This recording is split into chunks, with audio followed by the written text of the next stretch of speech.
Assalamualaikum warahmatullahi wabarakatuh, teman-teman. Jumpa lagi ya di channel saya, di channel Aris Setiawan. Nah, di video kali ini teman-teman sedikit khusus ya untuk teman-teman yang sering bertanya nih. Ada beberapa pertanyaan yang sering ditanyakan diulang-ulang di channel saya ini ya teman-teman ya, terutama tentang lobster air tawar ya. Nah, di sini sudah saya catat ya yang pertanyaan yang sering ditanyakan ya di kolom komentar. Di video ini akan saya jawab ya teman-teman ya. Tonton terus ya. Mungkin saja ada pertanyaan teman-teman yang belum saya jawab, mungkin akan saya jawab di video ini. Saksikan terus ya, jangan di skip ya teman-teman ya.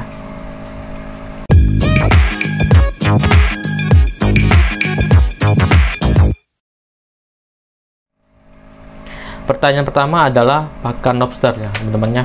Pakan lobster ini mungkin teman-teman yang baru memulai budidaya atau mau belajar budidaya mungkin nggak tahu ya pakannya seperti apa. Pakannya bisa sayuran, daging-dagingan, kacang-kacangan ya teman-teman, dengan syarat pakannya harus tenggelam ya, karena si lobster ini nggak bisa makan di atas air ya, di atas permukaan air. Mereka tuh makannya di dasar permukaan air teman-teman ya. Makanya mereka harus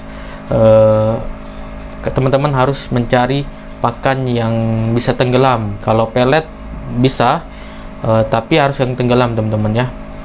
Sayur-sayuran juga harus yang tenggelam, daging-dagingan juga harus yang tenggelam, jangan sampai mengapung teman-teman ya. Oke, terus pakan untuk buaya. Pakan untuk buaya kalau usianya baru 1 hari sampai 2 hari, 3 hari lah maksimal, mereka itu belum bisa makan teman-teman ya, masih ada cadangan makanan di dalam tubuhnya itu teman-teman. Makanya untuk buaya itu biasanya kita kasih waktu 1 hari, 2 hari atau sampai 3 hari. Setelah itu boleh kita kasih pakan ya. Pakannya bisa cacing sutra, itu yang bagus ya teman-teman ya. Terus lagi kuning telur tuh bisa, putih telur juga bisa teman-teman. Bahkan nasi pun juga bisa ya. Kalau sayuran juga bisa teman-teman, asal diparut ya, direbus sampai lembut. Apalagi pelet juga bisa teman-teman ya. Semuanya juga bisa, asal kecil-kecil saja teman-teman ya. Yang kecil, jangan yang besar-besar ya. Kayak biji jagungan itu kebesaran ya. Teman-teman bisa kasih kacang hijau, tapi bisa dihaluskan kacang hijaunya untuk si burayanya itu teman-teman, itu bisa juga. Kalau untuk mempercepat pertumbuhan lobster, disarankan untuk memberi pakan yang berprotein tinggi, khususnya daging-dagingan. Oke, berapa kali lobster kasih pakan? 2 kali, pagi dan sore atau malam ya. Kalau pagi sedikit saja teman-teman, kalau malam itu yang paling banyak ya, kasih banyak malam, karena mereka hidupnya di malam hari dan cari makan di malam hari. Lanjut ke pertanyaan kedua, berapa lama pertumbuhan lobster? Nah, idealnya pertumbuhan lobster itu 1 bulan 1 inci. Jadi idealnya atau normalnya 1 bulan 1 inci. Tapi juga tergantung dari beberapa faktor ya. Lobster ini bisa cepat, bisa lambat. Kalau cepat faktornya mungkin dari gen indukannya ya, maka pertumbuhannya lebih cepat. Atau faktor kedua, cara pemeliharaannya dan pemberian pakannya. Kalau pemeliharaannya itu mungkin dengan kolam yang luas, aerasi yang bagus, air yang bagus, maka si lobster akan lebih cepat besar ya dengan lingkungan sekitar.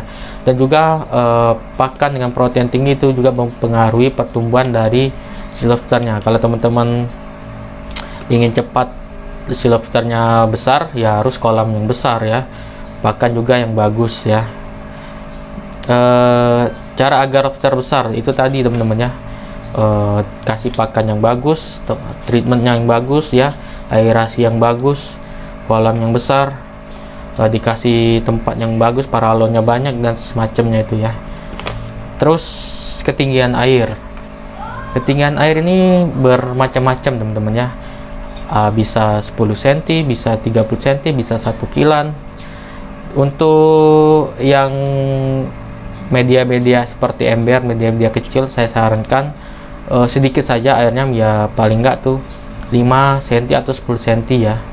Itu saya sarankan ya teman-teman ya, karena Kalau yang apa tuh, kalau yang media sempit itu airnya tuh akan cepat kotor ya, amoniaknya tinggi, maka kalau airnya tinggi tuh yang dibawa itu oksigennya akan cepat berkurang teman-teman ya.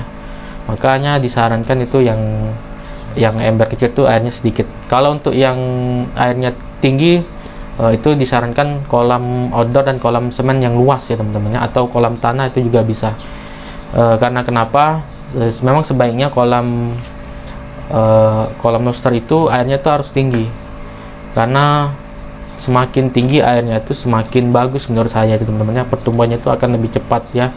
Dan juga kalau di kolam outdoor itu kalau tinggi apa ya teman-teman ya, kalau hujan itu kan dia nggak terlalu banyak mengisi air hujan ya, karena air yang lama itu lebih banyak dibandingkan air hujan. Itu diwajibkan tuh air yang lama itu yang banyak dibandingkan air hujan yang masuk teman-teman ya. Itu bisa berbahaya sekali kalau air hujan yang paling banyak masuk teman-teman ya. Dan juga kalau kolamnya outdoor itu kita bisa menggunakan air mengalir atau pompa celup, sehingga oksigennya itu banyak dan di dasar airnya tuh banyak juga teman-teman ya. Terus gagal molting ini yang sering sekali ya teman-teman, ini yang permasalahannya, problem itu gagal molting. Biasanya gagal molting ini disebabkan yang pertama airnya yang jelek, yang kedua diganggu oleh temannya karena mungkin padat ya, jadi ada gangguan dari teman-temannya, itu bisa juga terjadi. Gagal molting ini yang paling banyak menurut pengalaman saya itu adalah di permasalahan airnya. Ini permasalahannya itu di air. Jadi kalau ada yang gagal molting, biasanya airnya itu nggak bagus lagi teman-teman. Contohnya nggak pernah dikuras, airnya jelek, amoniaknya jelek, atau bercampur dengan air hujan ya. Air hujan itu kan zat asamnya tuh sangat keras sekali ya, itu bisa mempengaruhi molting juga teman-teman ya. Dan juga diganggu oleh teman-temannya ya, karena padat tadi, diganggu temannya bisa menyebabkan gagal molting. Terus pertanyaan selanjutnya, cara merawat indukan petelur. Ini di video saya di channel saya itu banyak sekali cara merawat indukan petelur ya, tinggal cari pilih saja teman-teman ya. Cara merawat indukan petelur, yang pertama diusahakan kalau teman-teman punya uang banyak atau modalnya besar ya, kalau bisa itu satu indukan itu satu ember ya bagusnya itu, atau satu akuarium, agar tidak tercampur buraya yang satu dengan buraya yang lain. Karena kalau bercampur kan ada perbedaan usia atau perbedaan ukuran ya teman-teman ya, itu diwajibkan. Kalau memang misalkan nggak bisa, teman-teman bisa dengan cara satu kolam seperti saya, dengan kolam terpal 2x1, terus dikasih kotak karantina agar indukannya tuh nggak kemana-mana, nggak saling berkelahi ya, seperti itu. Karena si lobster ini hewan teritorial ya, hewan yang ada tempat mereka memang jangan diganggu gitu ya teman. Kalau mereka saling bersenggol kan itu bisa menyebabkan perkelahian dan bisa gagal juga dalam menetaskan telurnya teman-teman ya. Nah ini yang sering banyak ditanyakan, ini juga harga lobster ini. Harga lobster ini jujur saja saya belum tahu pasti harganya berapa ya kalau untuk ukuran secara umumnya. Tapi kalau untuk harga lobster ini tergantung dari masing-masing daerah dan masing-masing dari peternaknya juga teman-teman ya. Kalau misalkan dari daerah Jawa mungkin ada harganya sekian, kalau di daerah Sumatera mungkin sekian harganya.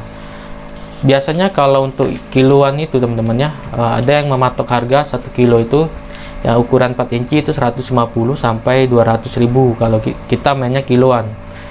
Ada juga yang mematok harga itu 300.000 kalau mungkin ukurannya besar dan semacamnya. Itu mempengaruhi juga harganya kalau ukuran itu. Dan juga kalau ada harga yang murah biasanya bisa jadi dari alamnya, itu dijual untuk per kiloan karena tidak membutuhkan biaya pakannya, makanya harganya lebih murah dibandingkan dengan budidaya. Apalagi harga per setnya itu juga beda-beda, ada yang per setnya itu isi 8 200.000, ada yang 300.000 isi 10 dan semacamnya. Menurut saya itu nggak pasti, belum tahu pasti ya harganya itu berapa, tapi yang jelas harganya itu masih mahal teman-teman, karena budidayanya itu masih sedikit sekali teman-teman. Apalagi di daerah saya nih ya, di Sumatera Selatan, di Palembang, itu banyak, bukan banyak, sedikit sekali yang membudidayakan lobster ya. Kalau untuk budidaya ikan-ikan itu banyak, tapi yang lobster ini bisa dihitung dan juga masih skalahan rumahan ya, masih skala kecil teman-teman ya. Terus prospeknya, penjualannya, marketnya, ini sebenarnya tuh saya paling males ada orang yang bertanya seperti ini ya. Prospeknya tuh seperti apa, marketnya, pasarnya di mana. Yang namanya teman-teman mau jadi pengusaha ya harus berusaha, harus menemukan tuh bagaimana caranya. Kalau untuk prospeknya tuh tinggi sekali budidaya lobster air tawar ini. Yang pertama, belum banyak orang yang membudidayakannya teman-teman. Harganya masih tinggi, itu prospeknya. Memang problemnya di mana sih pasarannya, marketnya tuh di mana? Nah, ini yang harus teman-teman pecahkan ya. Nah, ini yang menurut saya tuh kebanyakan teman-teman ini banyak mikir. Lebih baik teman-teman berusaha dulu bagaimana bisa budidaya lobster air tawar ini. Nanti kalau urusan nanti jualannya itu belakangan. Sama seperti saya dulu, saya nggak tahu marketnya tuh kemana, pasarnya kemana, karena budidaya lobster air tawar ini masih sedikit dan pasarannya itu masih terbatas teman-teman ya. Nah, karena memang masih terbatas, ini menurut saya ini peluang yang bagus.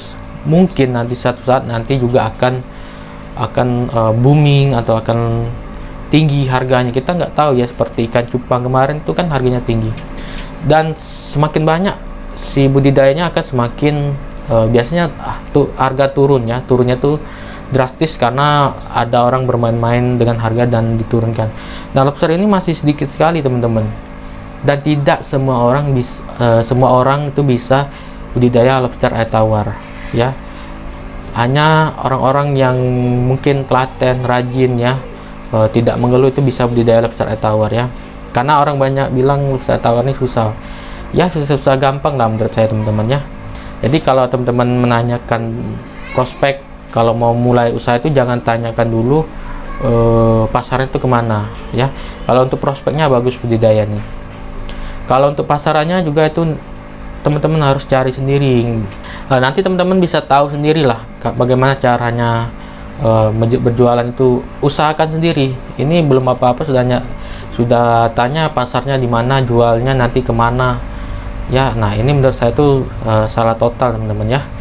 Nah, itu saja video dari saya. Semoga bermanfaat dan bisa terjawab ya. Nah, untuk teman-teman yang mau bertanya lagi ya, mungkin ada pertanyaan yang belum dijawab ya, bisa ditulis di kolom komentar. Mungkin kalau nanti banyak pertanyaannya di kolom komentar ini, nanti saya buatkan khusus video yang di video ini ya. Video ini yang pertanyaan dari video di kolom komentar ini akan saya buatkan khusus ya. Tapi dengan syarat ya harus banyak pertanyaannya. Nanti akan saya buatkan teman-teman ya. Saya tampung dulu nanti ya, saya lihat kalau misalkan memang banyak, saya tampung, nanti saya buatkan videonya. Itu saja teman-teman video dari saya. Selamat istirahat ya, dan sampai jumpa di video selanjutnya.